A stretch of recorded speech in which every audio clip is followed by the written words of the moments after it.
سلام سلام سلام سلام سلام.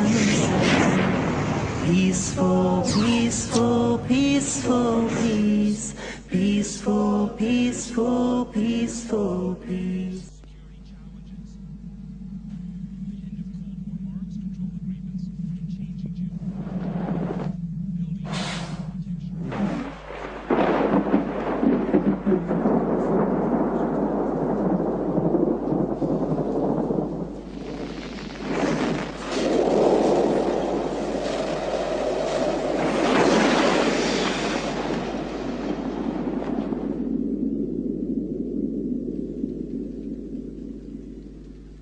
For the believer, we think, win, win. We win when good comes, good befalls us, life is good, we're living well. We don't forget Allah, because good wealth can be a test. So we don't forget Allah, we remember Allah. In fact, remembering Allah in times of ease and success is far more difficult than remembering Allah in times of difficulty. Sabr and shukr are wonderful things. Sabr and shukr are wonderful things. Sabr and shukr are wonderful things. Sabr and shukr are wonderful things. Sabr and shukr are wonderful things. Sabr and shukr are wonderful things. Sabr and shukr are wonderful things. Sabr and shukr are wonderful things. Sabr and shukr are wonderful things. Sabr and shukr are wonderful things. Sabr and shukr are wonderful things. Sabr and shukr are wonderful things. Sabr and shukr are wonderful things. Assalamu alaikum wa rahmatullahi wa barakatuh. I welcome you all to this evening's lecture by Dr. Abu Amina Bilal Phillips. We are fortunate to have him here, and he will be speaking on the topic, Think Win-Win Motto of a Believer. I request Dr. Bilal Phillips to deliver his speech, inshallah. Alhamdulillahi Rabbil Alameen, wassalatu wassalam ala Rasulil Kareem, wa ala ali wa ashabi, wa man istanna bi sunnati ila yawmiddin. All praise is due to Allah, and may Allah's peace and blessings be on the last Prophet Muhammad sallallahu alayhi wasallam, and on all those who follow the path of righteousness until the last day. Our topic this evening, Think Win-Win, motto of the believer. The principle of Think Win-Win is taken from the 7 habits of highly effective people, written by Stephen J. Covey. Habit number 4. However, his perspective was in looking at interpersonal relationships, how we deal with people. Whereas what I am looking at is the Islamic philosophy on human interaction with the world around us. It includes people, as well as the events in our lives, the circumstances in which we are born, etc. It is all-inclusive, not restricted only to interpersonal relationships. But before going to look at that principle, win-win for the believer, let us look at the philosophy of the disbeliever, which will help us to understand more clearly the win-win philosophy of the believer.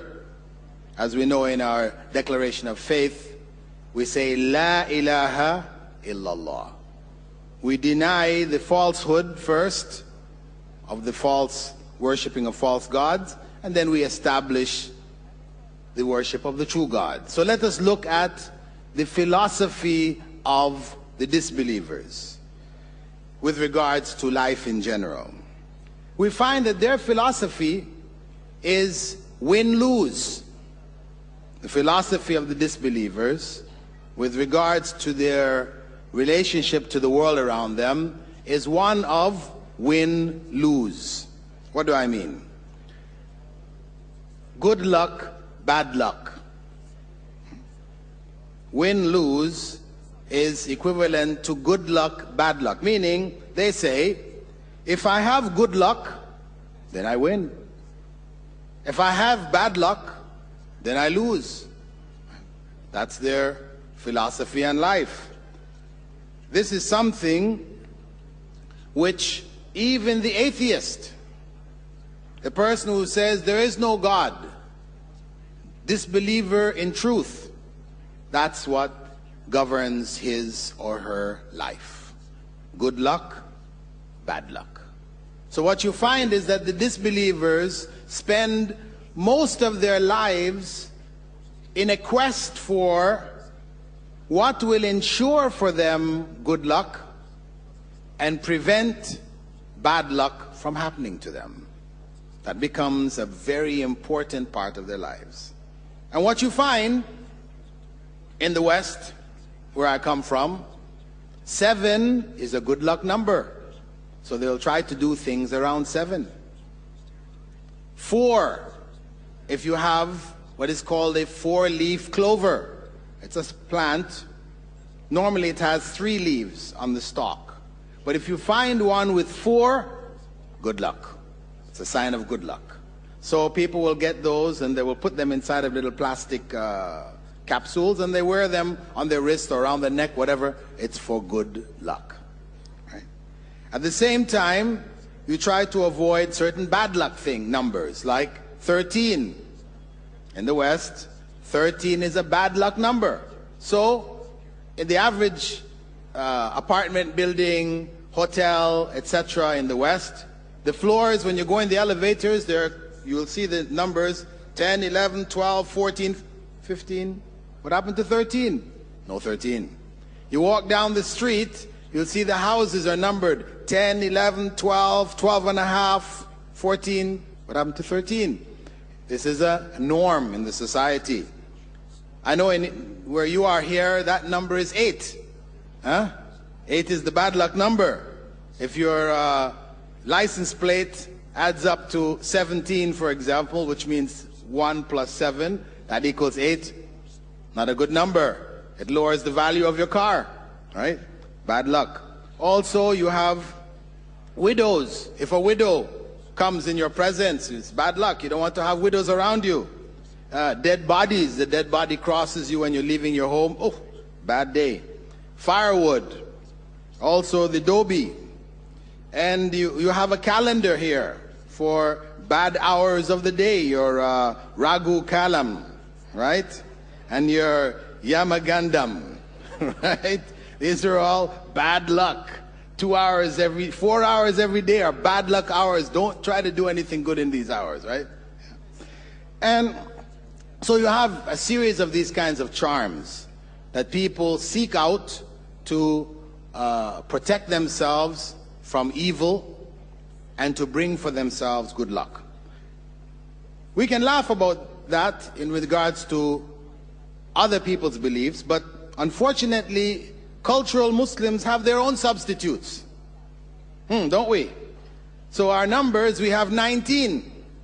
19 becomes a good luck number because the Basmala, Bismillahir Rahmanir Rahim, is made up of 19 letters. So we have some Muslims who, for them, 19 is an auspicious number and they favor it. And the 99 names of Allah. People believe that if you recite a certain name of Allah, your wife can't have a baby. Okay, recite this name of Allah so many times, blow it over water and drink it after Maghrib, having fasted that day, and your wife's gonna have a baby. Similarly, some people believe that, your business is not good. Okay, so you take another name of Allah, Ar-Razzaq, for example, then you make a piece of bread, right? When you're making your bread, so you squeeze the flour in the shape of Ar-Razzaq. Then you cook it, right? You have a loaf of bread with Ar-Razzaq and you eat that. Inshallah, you're going to be successful. What is this? This is charms, amulets, turning the names of Allah into good luck charms, which has no basis from the Sunnah of Rasulullah sallallahu alaihi wasallam. Also, we have miniature Qur'ans. Qur'ans that are made 1 inch by 1 inch, by 1 inch thick. People discover them and boast about how they have the smallest Quran in the world. What is this Quran good for? You put it in a locket, you wear it around your neck, believing that it's going to protect you from evil. So we turn the Quran into a good luck charm. Because that Quran is not for reading. You open it up, the letters are so small you would need a magnifying glass, a microscope actually, to read what is written on there. So this is the way in general of the disbelievers in general, as well as poor or weak believers, cultural Muslims, Muslims who live by custom and tradition and not according to the Quran and the Sunnah. The Quran and the Sunnah as it was understood by the Sahaba. Not the Quran and Sunnah as it was understood by you and I, by modern Muslims, the modern interpretations. No, the Quran and the Sunnah as it was understood by the companions of the Prophet sallallahu alaihi wasallam. They best understood it. So, if we leave now the disbeliever understanding of win-lose and we come over to the Islamic understanding, the Islamic philosophy of win-win, it is based on the Islamic worldview that this world is fundamentally a test. This world is fundamentally a test for human beings. As Allah said in Surah Al-Mulk, verse 2, الَّذِي خَلَقَ الْمَوْتَ وَالْحَيَاةَ لِيَبْلُوَكُمْ أَيُّكُمْ أَحْسَنُ عَمَلًا. The one who created death and life in order to test which of you is best in deeds. And in Surah Al-Kahf, verse 7, إِنَّا جَعَلْنَا مَا عَلَى الْأَرْضِ زِينَةً لَهَا لِنَبْلُوَكُمْ أَيُّهُمْ أَحْسَنُ عَمَلًا. Indeed, I have placed, what I have placed on the earth is an adornment for it, in order to test which of them is best in deeds. So Allah has identified clearly the purpose of this world. This world is a test. Not a test for Allah to find out which of us is best in deeds, because it's something He already knew. Before Allah created this world, He already knew which of us is best in deeds. He already knew which of us is going to hell and which of us is going to heaven. This was already known by Allah subhanahu wa ta'ala. Ramadan beckons us to give our zakat, an important fard and a pillar of Islam. Several fatwas of distinguished scholars of Islam worldwide state that zakat can be given to support a non-profit Islamic satellite channel whose aim is to spread the truth of Islam. Every dollar you contribute helps Peace TV to refute allegations against Islam, misconceptions about Quran. What better choice do you have to spread the truth of Islam than Peace TV? Support Peace TV. Send your zakat and donation to Islamic Research Foundation International, Islamic Bank of Britain, Coventry Road, Birmingham, UK. Account number 011-32301. Sort code 300083.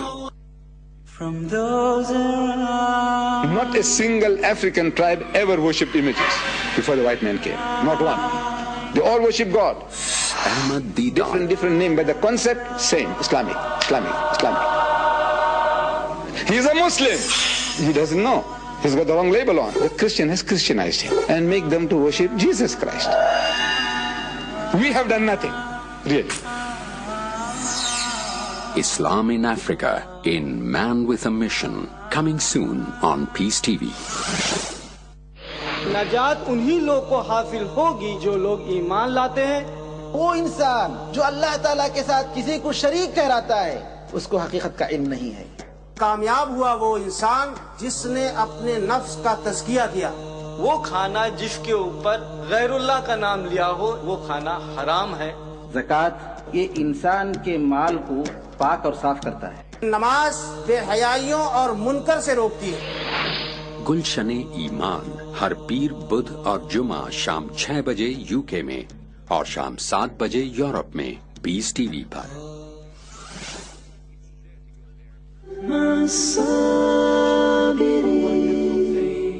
So, this test, though the verse says, in order that he would try you or to test them, which of them is best in deeds, it is really to confirm his supreme justice and his grace. His supreme justice for the disbelievers. Why? Because, yes, Allah knew before we were created where we are going. So he could have created believers, put them in paradise, and disbelievers and put them in hell right from the beginning. We didn't need to go through this world and what was happening in it. He could have done that because he knows what we are going to do. However, because of the fact that those who would be placed in paradise would never question Allah, why did you put us in paradise? If you were put in paradise, would you ask Allah, why did you put me here? No, you wouldn't. You would just be happy you got there. And in fact, when you look at what you actually did in this life, and you see that it is only by Allah's mercy, His grace, that you made it to paradise, you will just say, Alhamdulillah. Alhamdulillah. As Prophet Muhammad ﷺ had said, no one would enter paradise merely on account of his deeds. Were it not for Allah's grace, no one would enter paradise. The companions asked him, even you, O Messenger of Allah, even you would not enter paradise? And he said, even I. So it is by the grace of Allah that those who enter paradise enter paradise. It's His grace. So us living the life and going into paradise, we recognize Allah's grace. But for the disbelievers, those placed in hell, how do you think they're going to feel? Allah puts them in hell and they see people put in paradise. What do you think they're going to say? That's life? They're going to say, why? Why are you putting us in hell? What have we done to deserve this? Why shouldn't we be in paradise like the others? And Allah says to them, if Allah said to them, well, you would have done this and you would have done that and you would have done the other and that's why you're going to hell. What do you think we are going to say? Those of us going to hell. Yeah, I guess that's what we would have done. He said, no, no, no, no, no. I wouldn't have done those things. If I knew there was a heaven and a hell, I would never have done those things. No way. So Allah lets us live out our lives, so that at the end of our lives, no one questions Allah. Why? When you read about the various verses where Allah describes people being taken to hell, nobody says why. Everybody instead says, okay, we now know for sure. Give us another chance. This is what people say. Give us another chance. We'll do righteousness. Nobody questions why, because everybody knows they're in hell because they chose hell. They chose hell. Everybody had the opportunity, every opportunity to go to paradise, but they chose hell. So Allah's justice will not be questioned. Allah's justice will be supreme. It will be manifest in the judgment and our ending up in heaven or hell. Now, relative to human beings, this world serves as a test to produce one of two results, basically. One, for spiritual growth, and that's for the believers. And two, punishment, and that's for the disbelievers. Spiritual growth or punishment. Those are the main two purposes of the tests of this life. Now, if we look on the spiritual growth, we consider, how does tests produce spiritual growth? Well, Allah subhanahu wa ta'ala has said that He created different people on different levels economically. He says, وَاللَّهُ فَضَّلَ بَعْضَكُمْ عَلَى بَعْضٍ فِي الرِّزْقِ. Allah has favored some of you over others in the provisions of this life. This is Surah Nahl, verse 71. If He wished, He could have created everybody equal, everybody having the same amount of money. No rich, no poor, just everybody on the same level. He could have done that. But had He done that, who then would develop the quality of generosity? How can you be generous when there's nobody to be generous to? Right? You can only be generous when you have and others don't have, and you give.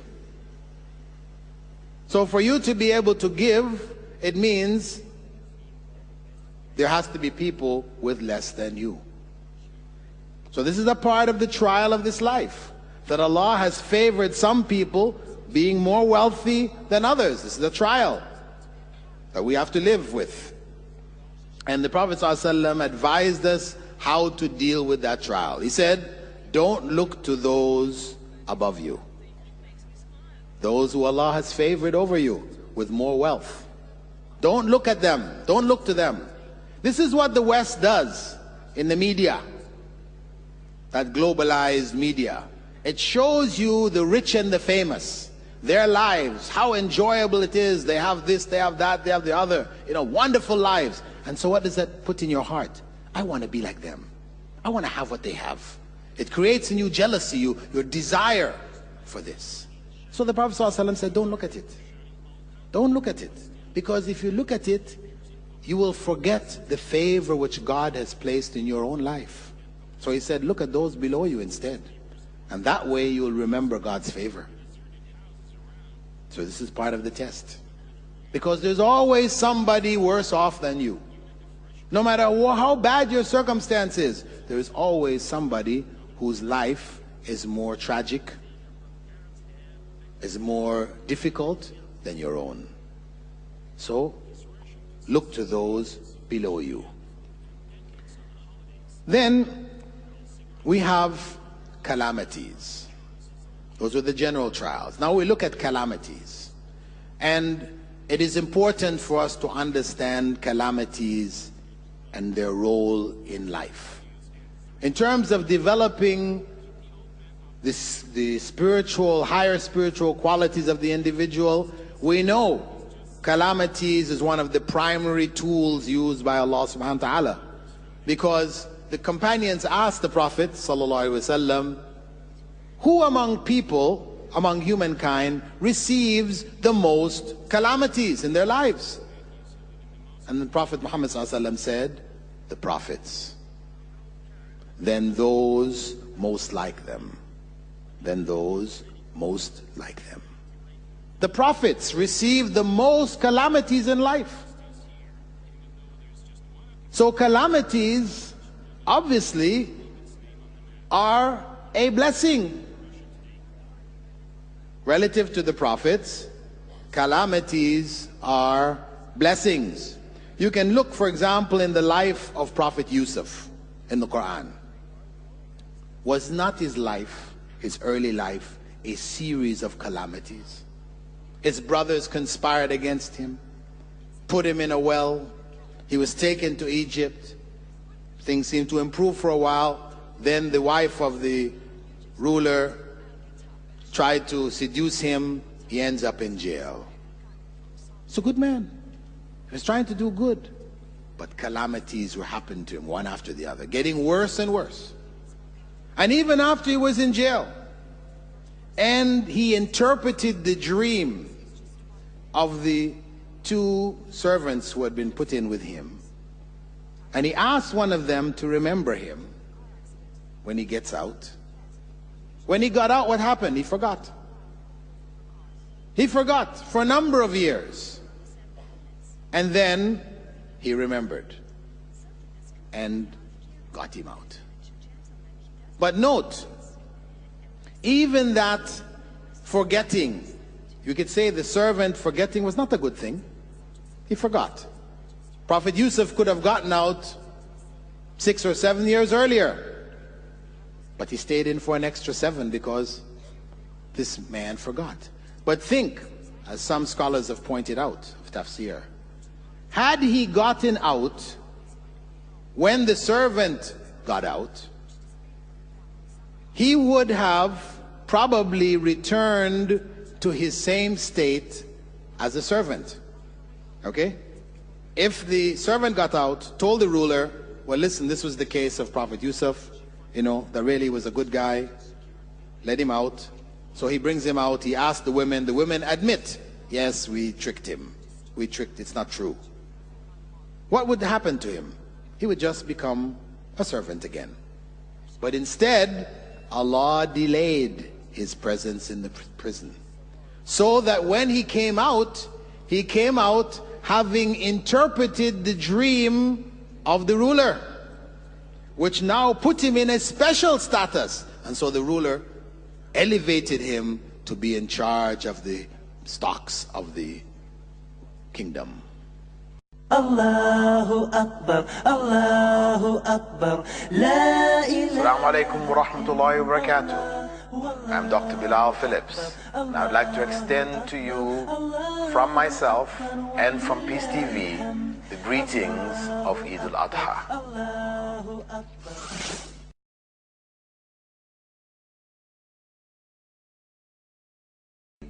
He would have probably returned to his same state as a servant.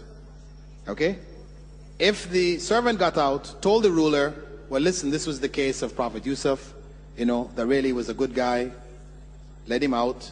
So he brings him out, he asked the women admit, yes, we tricked him. It's not true. What would happen to him? He would just become a servant again.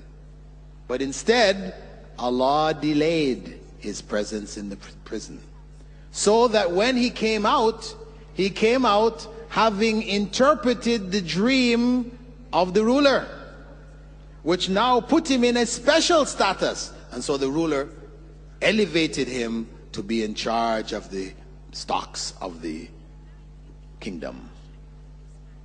So those additional 7 years were good for Prophet Yusuf.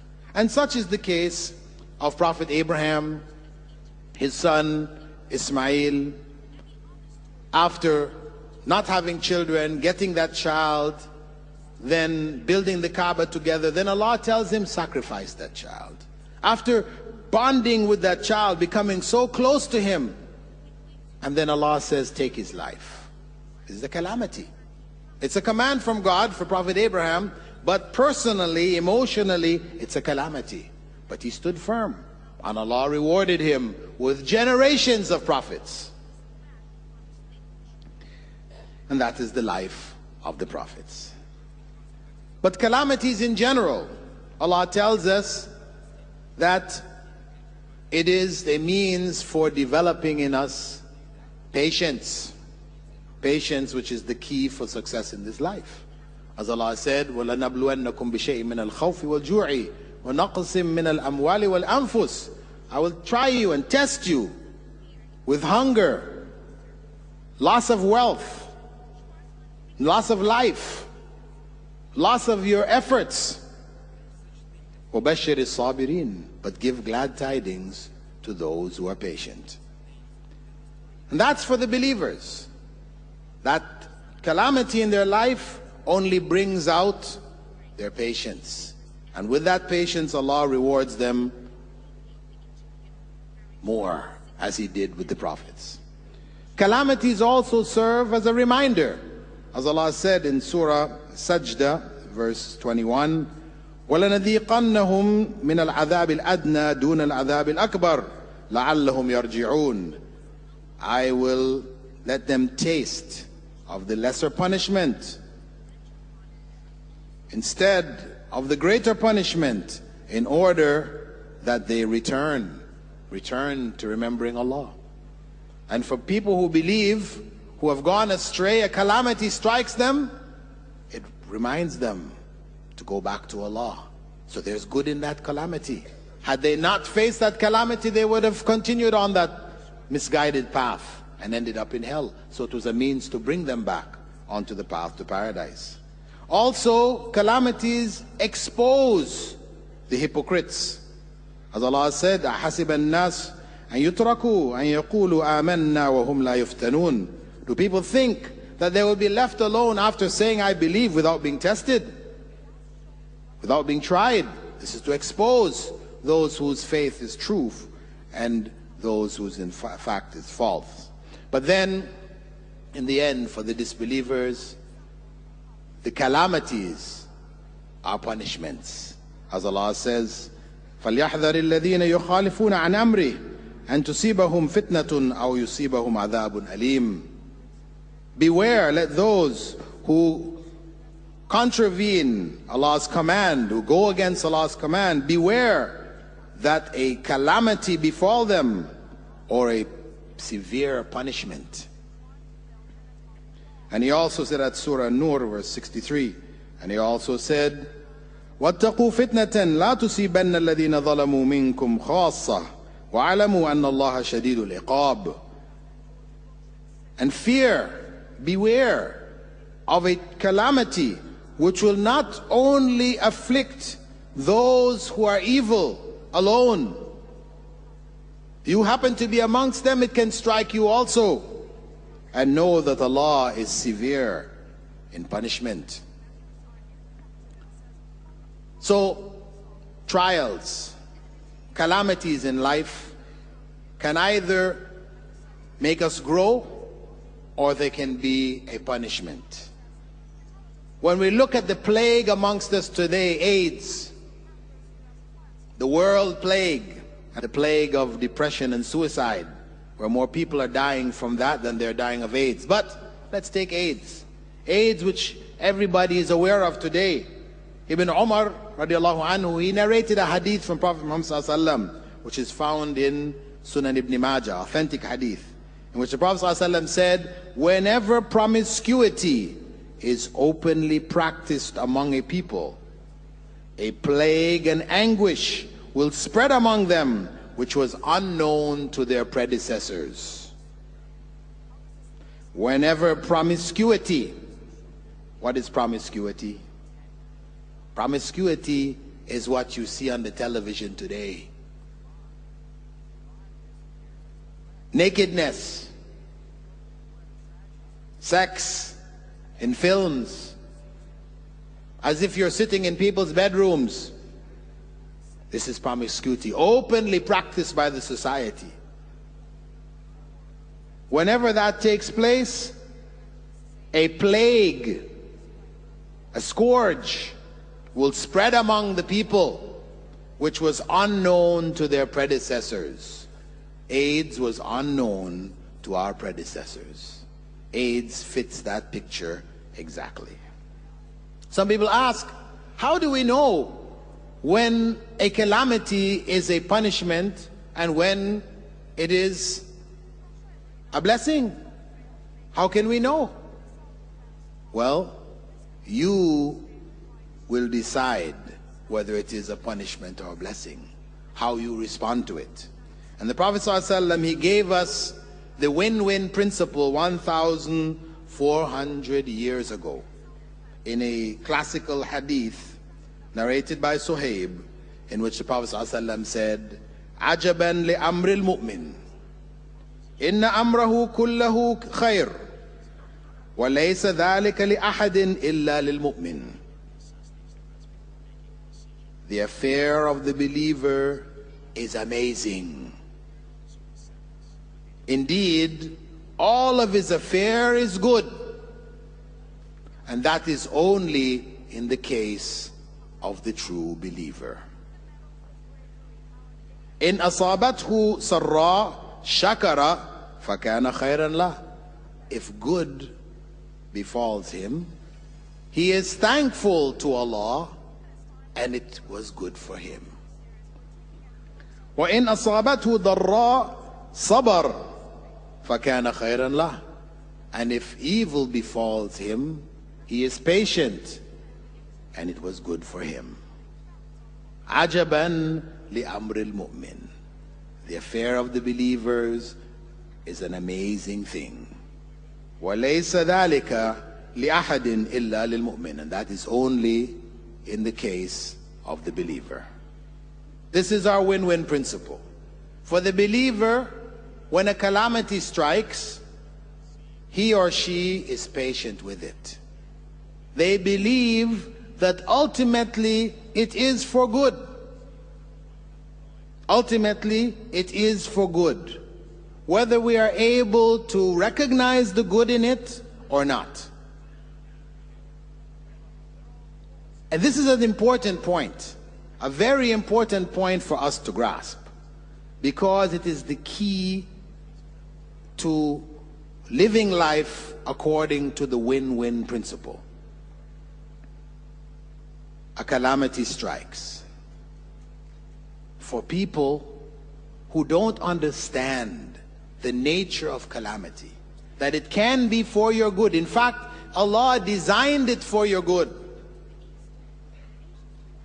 Then they fall into despair and they fall into disbelief. If you listen to the disbeliever, an atheist, you ask him, why are you an atheist? He says to you, or she says, well, I had an aunt who was a very good woman, very kind, like Mother Teresa. She was doing good everywhere and for everybody. Then one day when she was crossing the road, a big truck came and hit her, smashed her, killed her, destroyed her. Why? Why? Why her? What did she do to deserve that? So because that individual doesn't have an answer, they fall into despair and disbelief. They say, it can't be a God. There cannot be a God. Because if there was a God and that God was good, he would not have let that happen to my aunt. But for the true believer, he or she has a different perspective. They look at it from the perspective of Musa and Khidr. We all know the story in Surah Al-Kahf about Musa and Khidr. This is a story explaining to us the win-win principle in story form, true story.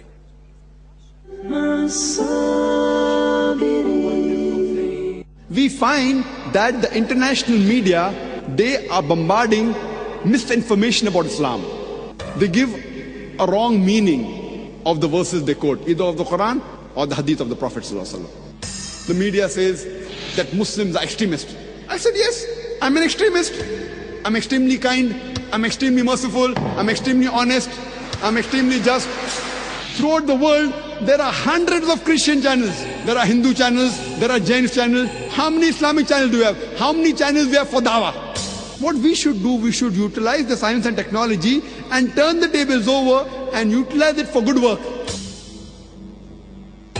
This media, means of mass communication, can do wonders.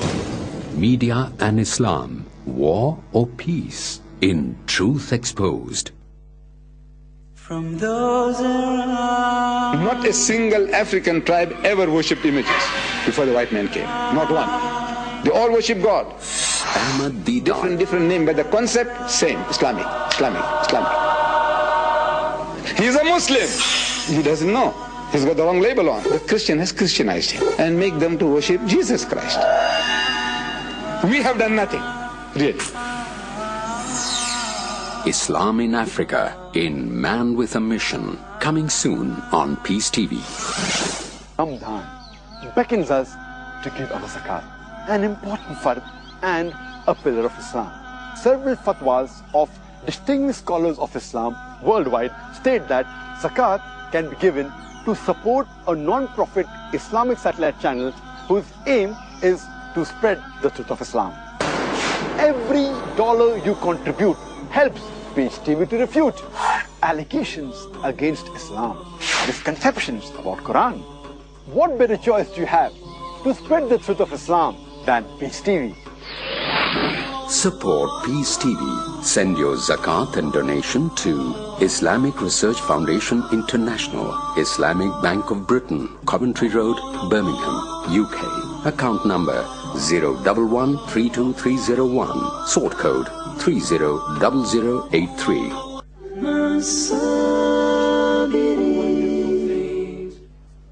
When Musa and Khidr crossed the river, and Prophet Moses saw Khidr break the boat.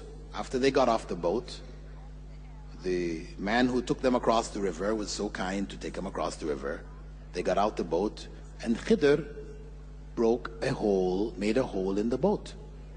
Moses said to him, "Why did you do that? This is not something good. The man has done good for us and you've broken his boat. Perhaps people will drown because of it." Of course, when the owner of the boat came back and he saw the hole in his boat, he would have said, "Who did this? This wasn't a good thing." But then, moments later, when the king came down the river, grabbing all of the boats, just taking people's boats from them, and he came across the boat of that individual, saw the hole in it, "I don't need that one, that's broken." Carried on. Then the owner of the boat would have said what? "Alhamdulillah for the hole in my boat." Alhamdulillah for the hole in my boat. And this is something we all experience, isn't it?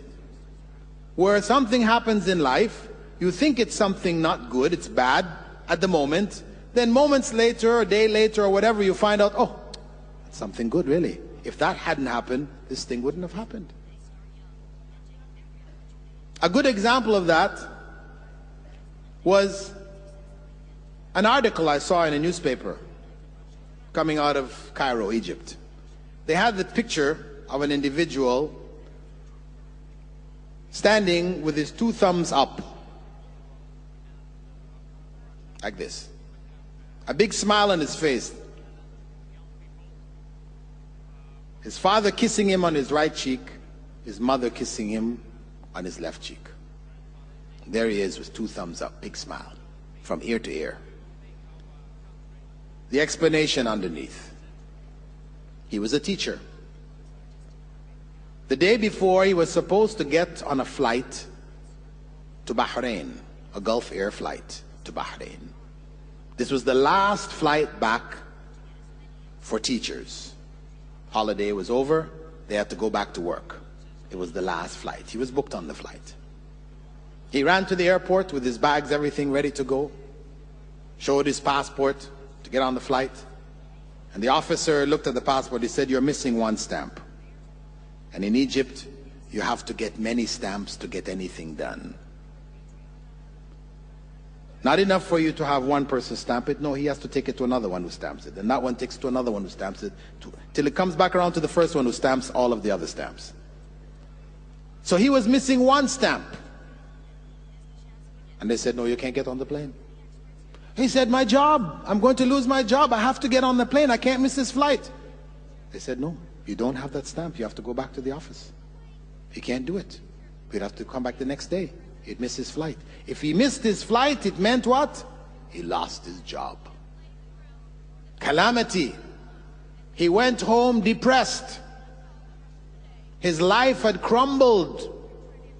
The next day he read in the newspaper, or he heard over the news, that that Gulf Air flight going to Bahrain crashed. And everyone died, no survivors. And there he was.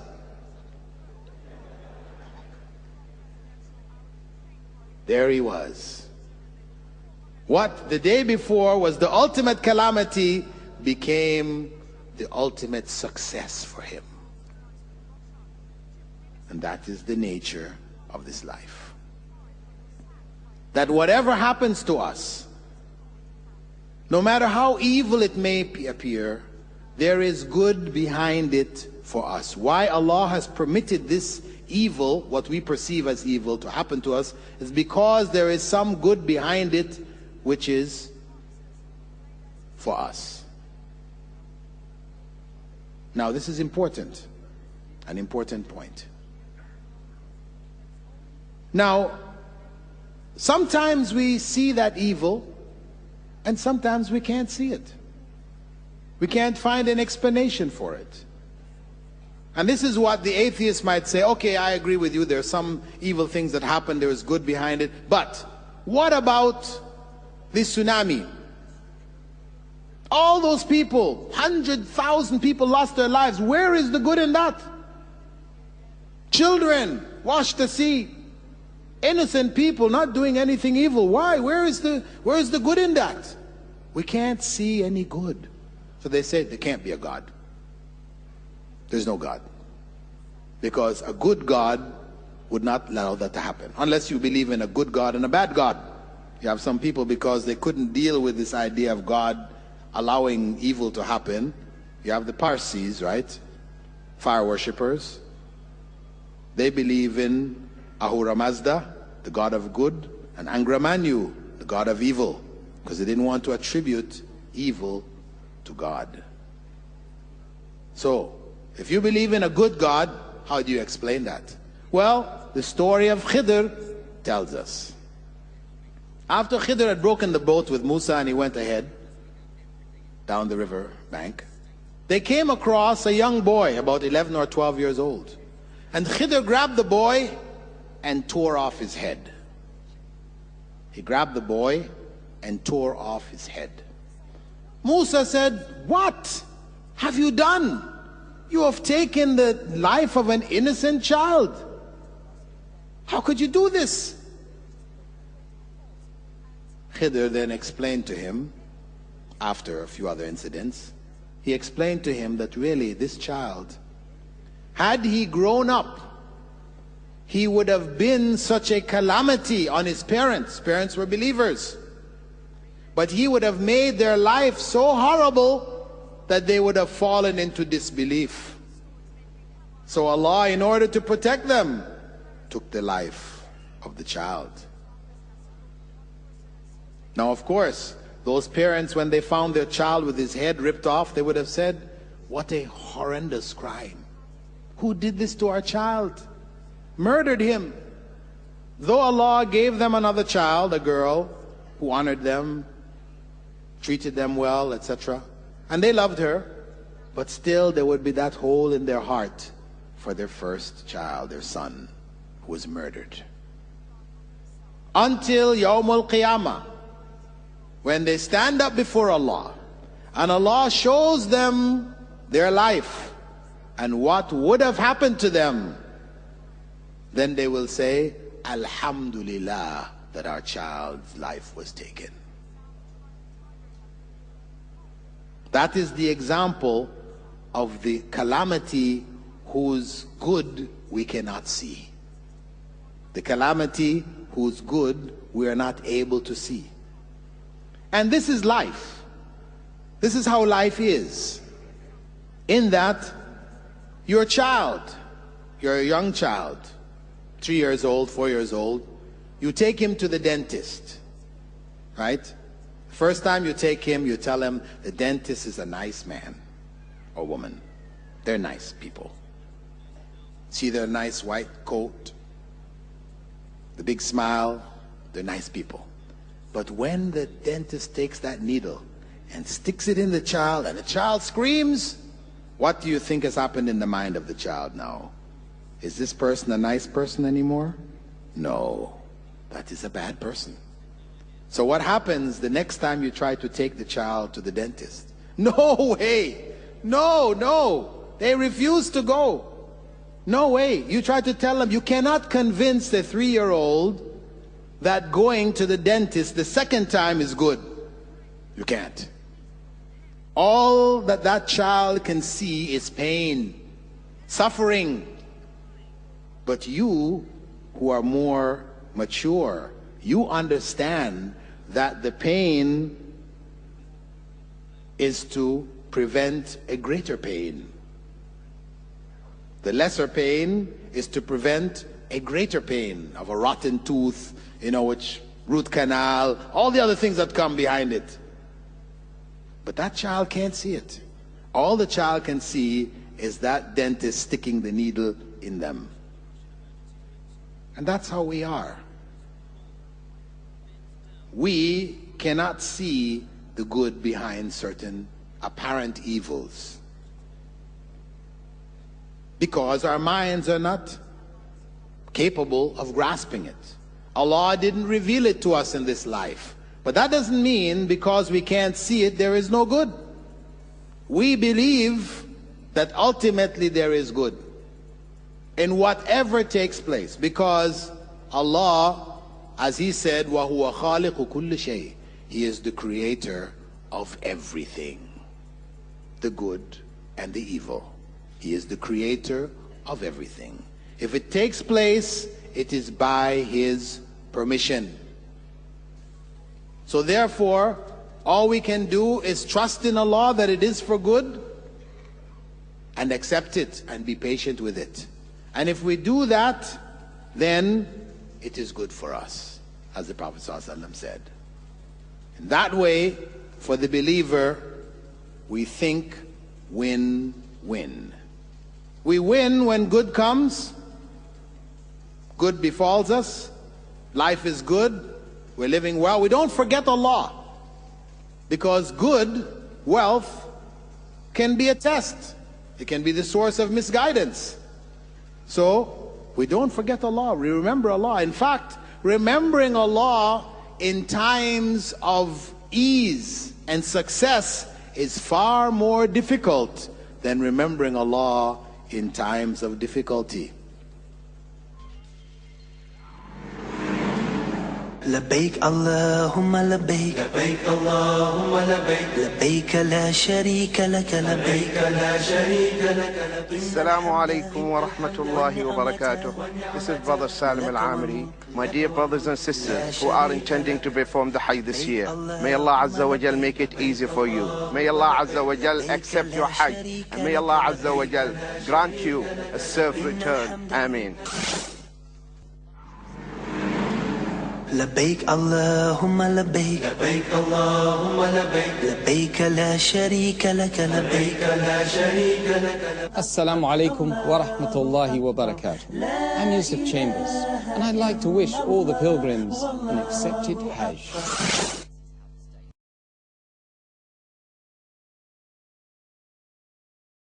Remembering Allah in times of ease and success is far more difficult than remembering Allah in times of difficulty.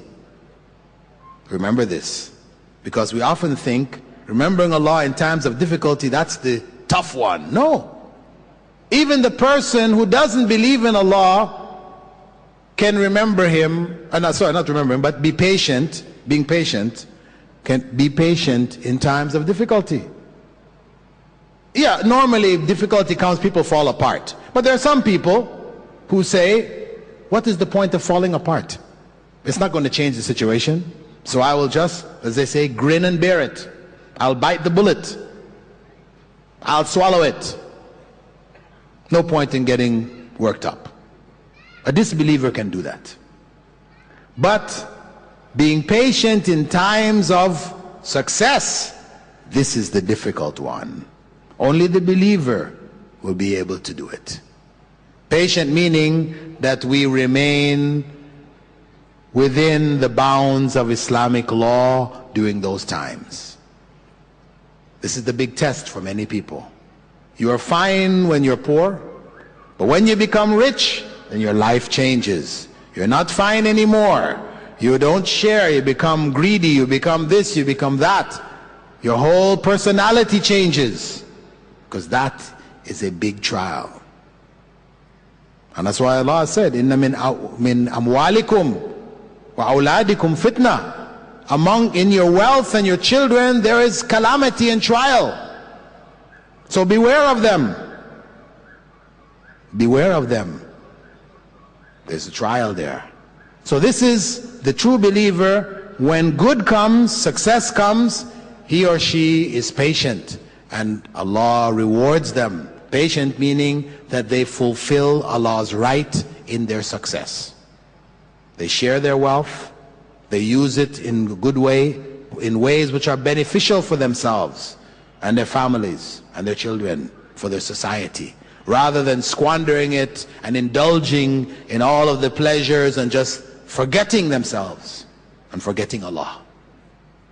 And at the same time, when difficulty, calamity, and trial comes, they're patient. They're patient with it, knowing inna ma'al usri yusra. With every difficulty comes ease. That's Allah's promise. La yukallifu Allahu nafsan illa wus'aha. No soul will be burdened more than they can bear. That is Allah's promise. So there is no excuse. Nobody can say it was too much. God burdened me more than I could handle, therefore I took my life. No. That's why suicide is haram. Suicide is a person saying, God, you have burdened me beyond my capacity. I can't deal with this. And that is not true. That is a lie about God. None of us is in a situation beyond our ability. Otherwise, then there would be injustice. God would be unjust to us, and God is not unjust. So for the believer in those times of trial, calamity, he or she is patient, and Allah rewards them fourfold. So, back to the beginning, the motto of the true believer is win-win.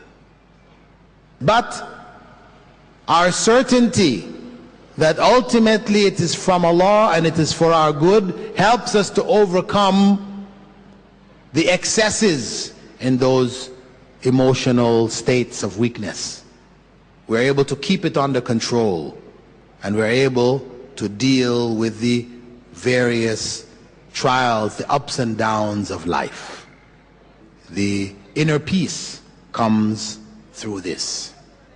That sense of contentment in dealing with one's situation. And I would just close my presentation reminding you that Allah subhanahu wa ta'ala has chosen us, those of us who have committed ourselves to believe in Allah, has chosen us and given us a special mission. And that mission is to convey this message of Islam to the world around us. So let us carry the message of win-win, which people need to hear.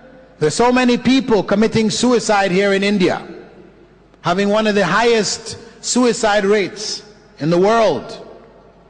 They need to hear this message that for the believer there is no loss. It is not win-lose, it is win-win. Let's carry that message forward. I ask Allah to give you all and myself the courage to carry this great responsibility, the legacy of Prophet Muhammad sallallahu alaihi wasallam to this world, this community that we live amongst. Assalamu alaikum wa rahmatullahi wa barakatuh. Inshallah, there will be question and answer session for this lecture that Dr. Abu Amina Bilal Phillips has just given. I urge all of you to stick to the topics so that it will be all connected, and then we can go forward, inshallah. Jazakumullahu khair. I'm Satyendra. According to me, there is no concept of hell and heaven. So it's created only on the earth, so it doesn't exist. And also, according to me, there is no life after death. So I just die, like I guess I go to sleep, and I think it's as true as a scientist. And my question to also, you said calamities happens, sometimes good, sometimes bad. The examples which you gave is individual examples, the hole in the boat, yeah, and another one about the storm. But when you talk about the calamities like the Jews, 2 million Jews killed in Germany, and what happened tsunami, and what's happening in Iraq, So these kind of things, you cannot say, even it happened about 50 years ago, what happened in Germany, you cannot say everything happened for good. What you are given is individual examples. Okay, The first question, well, not really a question, it's sort of like a statement that you don't believe in heaven and hell, and that when you die, that's all there is. Wherever people go in this world, there is religion, and people have a concept of heaven and hell. So now, if you find yourself in a situation where the whole world, the most ancient of societies, the most modern, the most primitive, even when we dig up archaeologically, etc., we have this concept of heaven and hell existing throughout the world. And then you by yourself say, it doesn't exist. We have to say, you are mistaken.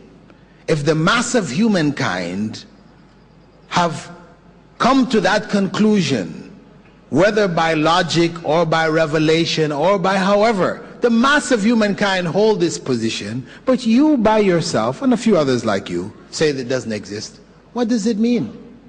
The likelihood of you being correct is very small. Because when we try to determine what things are real and what things are made up by people, you know, the things which we find everywhere, no matter where you go on the earth, common to all human beings, these are the things that most likely have a reality. The things which are found only in limited areas, these are the things which, and they differ from place to place, these are the things which tend not to have reality. So I would just respond to your statement as something you need to think about. You said it, and that's your opinion, and you're entitled to your opinion.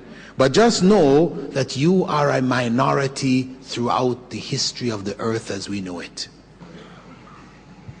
And being in that small minority is a very dangerous place to be. Because one, if there is no heaven and hell, and the belief in heaven and hell made the mass of humankind good, they didn't lose anything.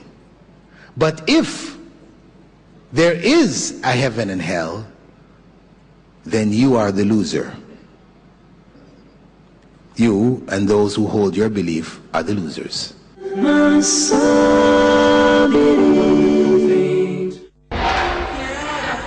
Muslim living in any part of the world, he is our brother. We should feel for him. Muslims are suffering. Muslims are butchered. Muslims are slain. And some of us even, they don't feel, they don't cry over that. Salim Al-Amri. If one organ is in pain, the whole body feels that. Whether he's in India, whether he's in Far East, whether he's wherever the Muslim is, he is my brother. I should feel for him. Anything which contradicts the way of Rasulullah ﷺ is wrong. Anything which contradicts the Quran of any of the other scriptures is wrong. The Quran is 100% the word of Allah. Dr. Abu Amina Bilal Phillips. Everything else was batil, it's clear, it is false, and we call to that truth. This is the truth. Suffered what we would call a terrible death. Right? This was a mass tragedy. And that was the good which came out of it. So I'm saying, if it can happen on an individual level, then it can happen on a group level. We don't need, just as on an individual level, we may not be able to see the reason behind it happening on that individual level. Similarly, on the group level, we may not be able to see the reason. That's the basic principle that we were addressing. Okay? Sir, Hinduism is worship the nature, that is, say, river, or tree, or what are things which they give us food, or what they give us so many things, water or what are things. But such thing is not practiced in other religion. And even what we worship is nothing but the embodiment of nature. Say Shiva, that is the procreation of nature. So what are your views on this? Well, in Islam, we worship the Creator. the one who is the provider. I mean, the concept of honoring one who does good for you, one who provides for you, etc., is a natural emotion, a natural feeling that people have. You honor your parents, you feel good towards your parents, etc., because they have looked after you, taken care of you. Similarly, you may have a cow which gives you milk, so you respect that animal. You have a sheep which provides you with wool, so you make your clothing, you respect that animal also. So where you get benefit, you have a certain respect and a love for those things. That's natural. However, worship is something else. Worship involves calling on a being to do for you what you are incapable of doing for yourself. Submitting your will to that being. And that belongs only to God. Because the cow, the sheep, the trees, the nature, the rivers, etc., they cannot respond to us. They provide for us because God has put something in them that make them providers for us. It is not by their choice. A cow doesn't stop to think, shall I give humans milk or not? And then they decide to give milk to humans like a nice cow. No, the cow has no choice about it. Similarly with the sheep and its wool, the river and the fish, the trees and the fruit, this is not by choice.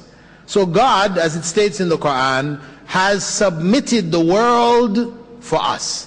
So whatever benefit we take from the world around us, that is ultimately from God.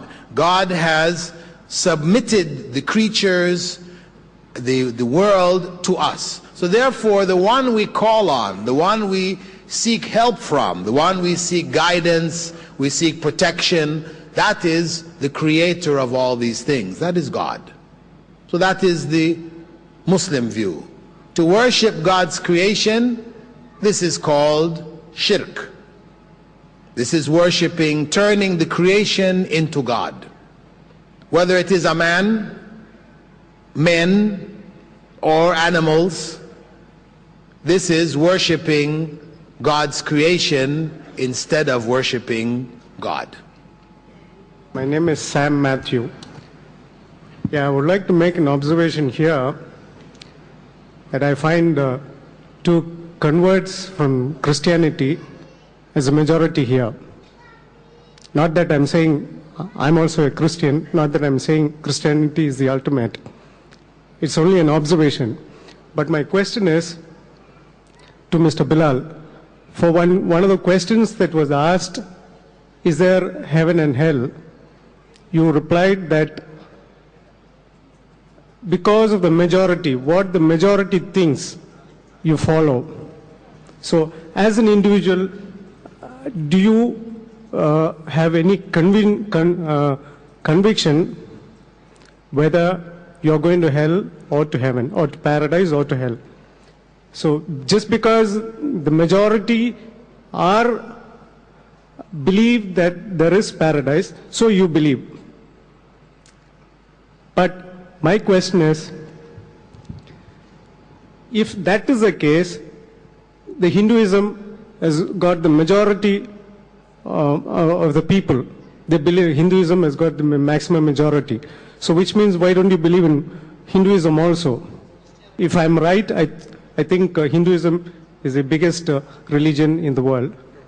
Or Christianity, whatever. So why don't you believe that Christianity is right when you say that majority thinks that is going to a paradise? Then why don't you also similarly believe that Christianity is the ultimate? Okay, one, you misquoted me. I didn't say I believe, Matthew, I didn't say that I believe that there's a heaven and hell because the majority believe it. That's not what I said. I was only responding to our other friend here's doubt or rejection of heaven and hell. So I was just asking him to reflect. Not the majority of one religion, but the majority of humankind. Reflect on that. But I believe in heaven and hell, one, because of the fact that I accepted Islam to be the true religion of God. And the teachings of Islam, as conveyed by Prophet Muhammad, may God's peace and blessing be upon him, and all of the prophets before him, Prophet Jesus, Prophet Abraham, Moses, all of the prophets also spoke of heaven and hell. So because I believe in the way of life, the system known as Islam, that is a part of the teachings. I accepted it on one hand, and on the other hand, my reason accepted it because it made sense to me that this life is not all there is, that there had to be a life to come, because there are so many unresolved matters in this life. If Hitler just dies and then that's it, and a righteous person dies and that's it, and it's just the same, there seems to be some inherent unfairness here, because they both died. The fact that one committed suicide, the other one died in their sleep, whatever, they still just died. That was the end. One committed great evil, the other one committed great good, and they both just died, and then that's it? No. That was not logical. That was illogical. Didn't make sense. What made sense is that there is a life to come in which the evil of that individual he would have to meet, and the righteousness and goodness of the other he or she would also meet. That made sense to me. So I accepted the concept of heaven and hell, one, because it was a part of the teachings of the religion which I accepted as a system, the most practical system to live my life by. That was a part of the teachings. The one who brought that system, he told about heaven and hell. I believed it. But I also believed it intellectually, in that, as I said, it made sense to me also. So it is not, I didn't believe in heaven and hell because the majority believed in it. I believe in it because it is a part of the system which I accepted, and because it made sense to me logically. Jazakumullahu khair. Assalamu alaikum wa rahmatullahi wa barakatuh. Here I am, pleading at your door. Send me your mercy, send me your peace, or I am lost for sure. Oh Lord, here I am, yearning for your cure. This